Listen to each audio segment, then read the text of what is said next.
wabarakatuh.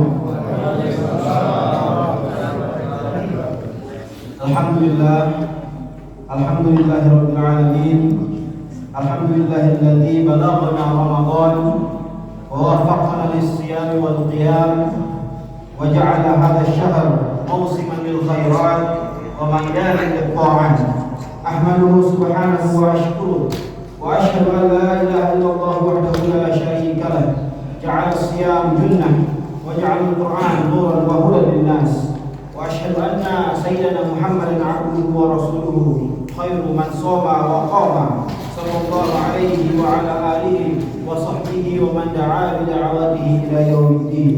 Amma ba'd. Ma'asyiral muslimin rahimakumullah. Alhamdulillahirabbil alamin.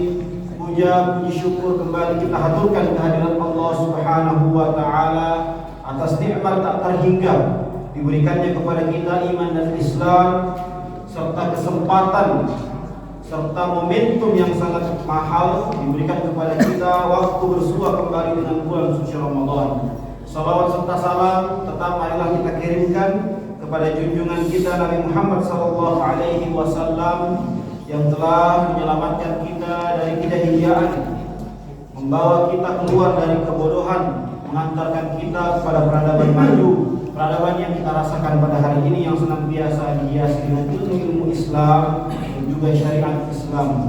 Ma'asyiral muslimin rahimakumullah. Kita semuanya tahu bahwasannya bulan suci Ramadan adalah bulan yang sangat spesial. Ia memiliki banyak keutamaan, fadilah. Oleh karena itu jangan sampai ada seseorang di antara kita yang senantiasa melewatkan bulan suci Ramadan sebagaimana ia melewatkan bulan-bulan biasa lainnya, karena sudah pasti dia akan menjadi orang yang merugi, bukan hanya merugi bahkan dilaknat oleh Allah Subhanahu wa taala, karena tidak ada perbaikan yang dia lakukan dalam dirinya, utamanya dalam menghidupi bulan suci Ramadan. Ma'asyiral muslimin rahimakumullah. Ramadan bukan hanya sekadar bulan ibadah personal, ia bukan hanya tentang merasakan lapar dan juga haus, ia bukan hanya tentang melakukan tarawih atau berbuka puasa bersama, tidak. Sesungguhnya bulan suci Ramadan adalah suatu momentum yang mana momentum ini dapat mengubah sejarah dunia. Dan pertanyaannya hari ini Bapak Ibu sekalian adalah, apakah Ramadan masih mengubah kita? Apakah dengan datangnya bulan suci Ramadan ini ada perbaikan yang signifikan dalam diri kita, dalam diri setiap orang daripada kita, ataukah ia hanya menjadi rutinitas tahunan yang datang tanpa ada revolusi dan juga perbaikan yang konkret? Oleh karena itu, ma'asyiral muslimin rahimakumullah, izinkanlah saya sedikit menjelaskan tentang Ramadan sebagai titik awal peradaban Islam. Ma'asyiral muslimin rahimakumullah, Allah Subhanahu wa taala berfirman, "Syahrul Ramadan alladzi unzila fihi al-Qur'an hudan lin-nasi wa bayyinatin minal huda wal furqan."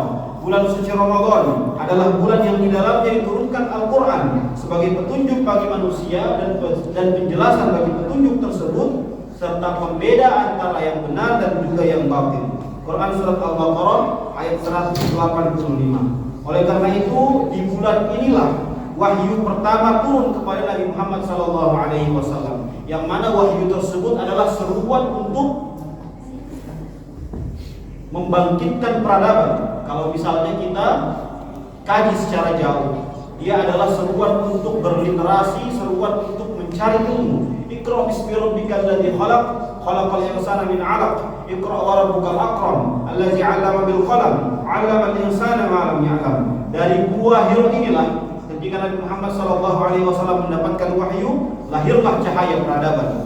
Dari malam Ramadan lahirlah peradaban-peradaban maju yang sesungguhnya adalah titik awal daripada apa yang kita rasakan pada hari ini.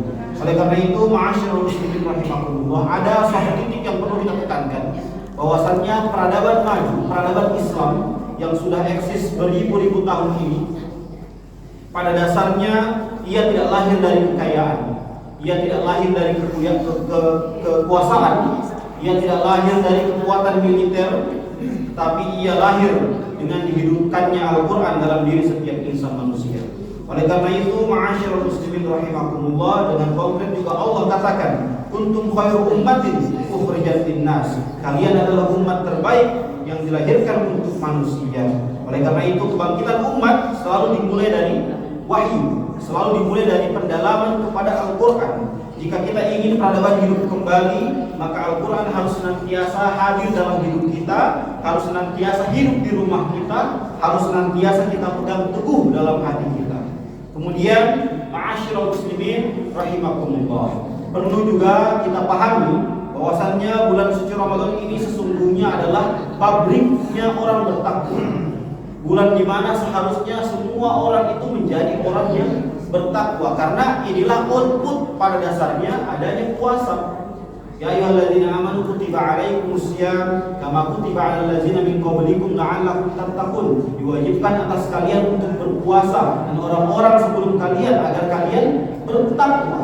Maka outputnya adalah takwa kepada Allah Subhanahu wa taala, bukan lapar, bukan juga haus.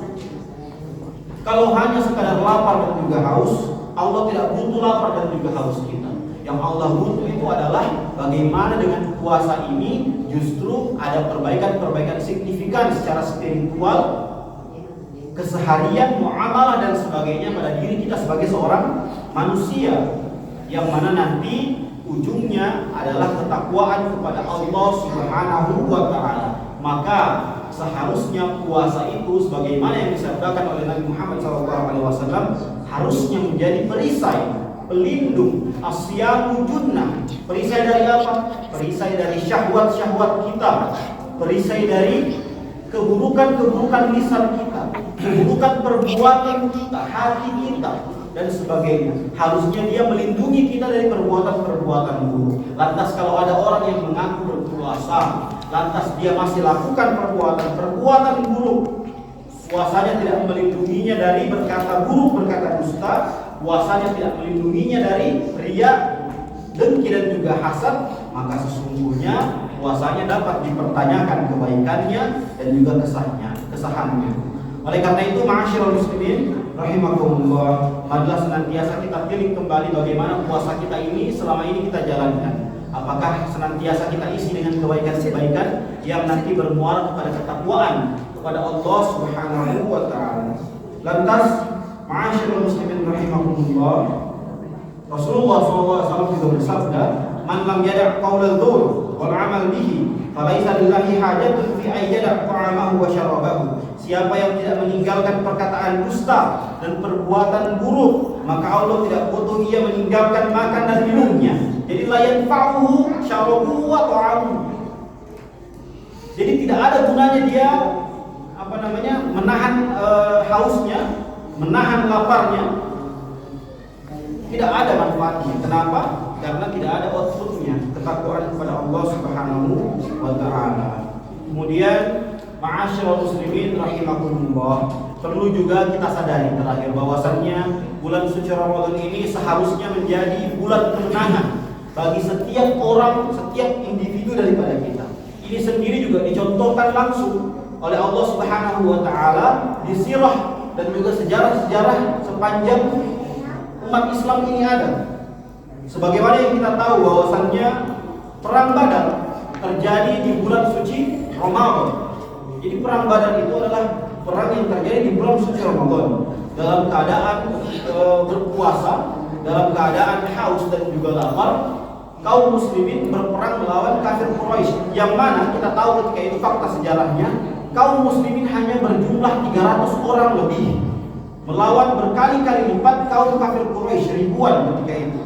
Maka di atas kertas seharusnya kaum muslimin ini kalah. Tapi apa yang terjadi? Justru Allah berikan kemenangan.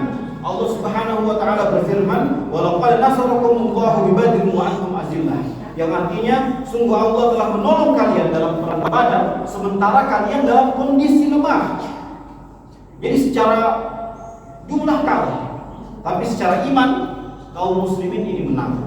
Allah tekankan juga dalam Al-Quran, "Kam min fi'atin qalilatin ghalabat fi'atan katsiratan biiznillah." Allah besarkan hati-hati para muslimin. Berapa banyak dari kelompok orang yang sedikit menang melawan kelompok orang yang lebih banyak biiznillah, Jadi kalau ada izin Allah Subhanahu wa taala hadir di antara kita, ada ridhonya Allah Subhanahu wa taala di antara kita, apapun permasalahannya, seberat apapun yang kita hadapi, maka sesungguhnya Allah akan memberikan kita kemenangan.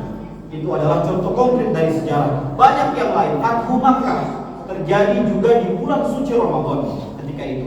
Kalau kita mau dapat contoh yang paling dekat dari Republik Indonesia, dari bangsa kita sendiri, Bapak Ibu sekalian, proklamasi 17 Agustus 1945 itu terjadi di bulan suci Ramadan, tepatnya tanggal 9 Ramadan 1364 Hijriah, 83 tahun yang lalu.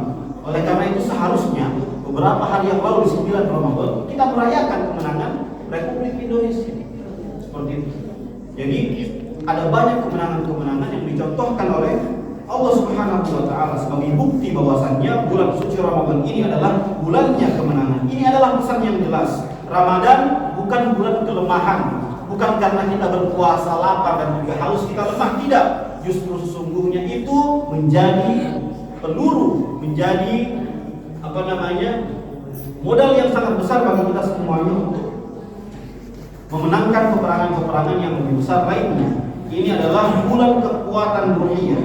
Maka konklusinya adalah jika iman hidup dalam ini, ada banyak pertolongan yang Allah berikan kepada kita, lantas kita tinggalkan bulan suci Ramadan dalam keadaan terbaik, kita istiqomahkan kebaikan-kebaikan tersebut. Jangan sampai yang sudah kita bangun selama bulan suci Ramadan, ketika bulan suci Ramadan meninggalkan kita meninggalkan kebaikan-kebaikan tersebut juga. Tidak seperti itu. Justru kita harus sering istiqomahkan, kita lanjutkan kebaikan tersebut.